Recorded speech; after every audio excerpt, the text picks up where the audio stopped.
BMW's X6, a coupe SUV crossover thing. This category is not exactly taking the automotive world by storm, nor is it a halo car. It's not that far up in their line. So what is the point? Let's delve into that as we drive this 2013 X6 xDrive 35i and check the tech.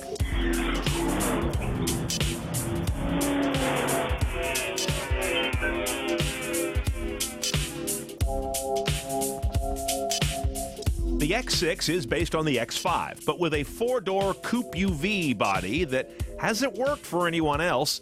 Acura killed off their ZDX, which was one of the few direct competitors. But that doesn't mean that BMW sells a ton of these. All right, some numbers first. BMW sold about 6,800 of these guys in calendar 2012 in the US. That puts it down pretty much near the bottom with the Z4 and the 6 Series Coupe, 2.5% or so of their US sales. But that's part of the story. They kind of don't want you to see one of these next to you at every stoplight because this vehicle is as much about exclusivity as practicality.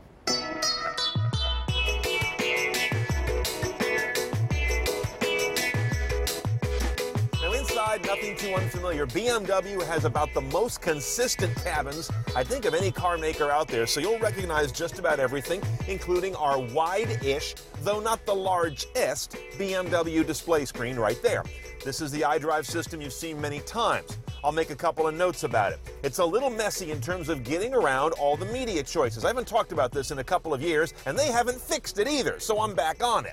Under CD and multimedia, you'll find your optical drive, your music collection, that's the internal hard drive that you're never going to use, and then another sub-menu takes you to external devices where you find your iPod, Bluetooth streaming, and the aux jacks here in the console. Why are those on separate menus? And all of it separate from radio, which is just another audio choice to me. Oh, and I forgot, there are more media choices under Connected Drive, then down to BMW Apps, and then you can access web radio. Why isn't that with radio? Further fragmentation occurs this way.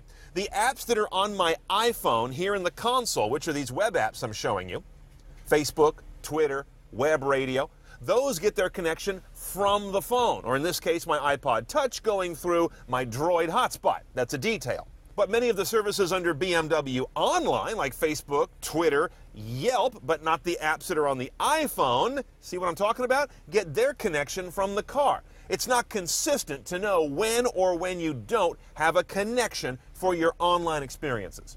As for that navigation system, BMW is generally excellent. I'm not a big fan of the little 3D SimCity thing, but you may like that a lot. You can take care of that view by changing to a different one. But this ribbon on the left still annoys me. It's the other thing I want to see BMW do something better at. This is a cryptic toolbar, and I shouldn't need to dive into it, select this thing, just to zoom in and out. That is an intuitive thing that should always be available on the knob in some way. I won't even dignify this ancient rear seat entertainment rig, other than to say 2005 called, and it doesn't want its tech back.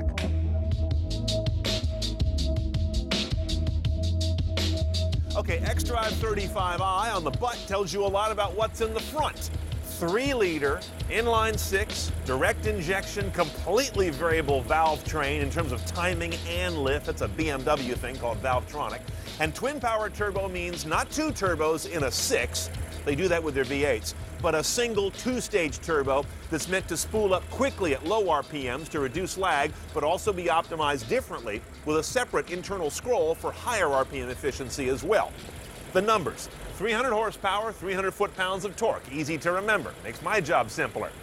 You're going to get to 60 in about 6.3 seconds, which is kind of impressive because this guy weighs almost 4,800 pounds before you even get in it. This is a big boy in terms of weight. And your mileage isn't bad. It's 1623. Now let's compare this briefly to the same power plant in a 335 xDrive, the sedan or coupe 3 Series. Same power, but you get significantly better MPG, 1926, and a 1-second faster 0 to 60 sprint, but that car weighs 1,000 pounds less than this one. Big difference, same motor.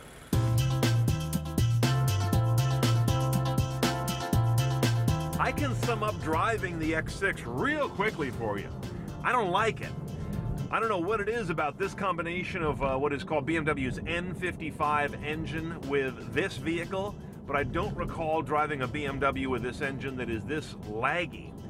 Some of it feels like turbo lag, which is kind of unusual for them. And I also feel like the weight of the vehicle is perhaps too much for this engine, regardless of what the numbers are on paper.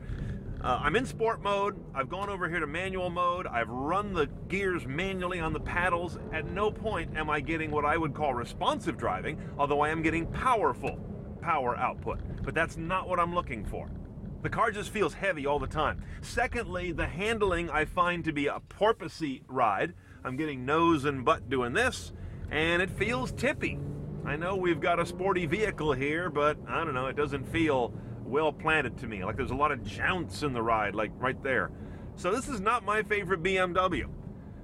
Even though it has an M package, an M Sport package, and has a sporty look, I find it to be a chore to drive. All right, let's price this guy. A 2013 X6 xDrive 35i is going to run about $60,700 delivered. One of the biggest option packages you can grab is dynamic handling, $4,300. We've got it on this one, but I wasn't all that impressed with the driving, so I might skip it. It might not be much worse, and you'd save $4,000 or more. The package you do want is premium, $3,300. That brings in almost all the CNET tech toys, including navigation, rear camera with top view, the online services, quad zone, climate control, and more.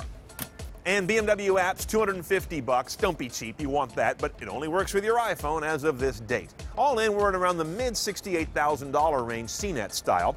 Kind of pricey, but also kind of a value because this car is exclusive, it's very stylish, and it's actually kind of efficient.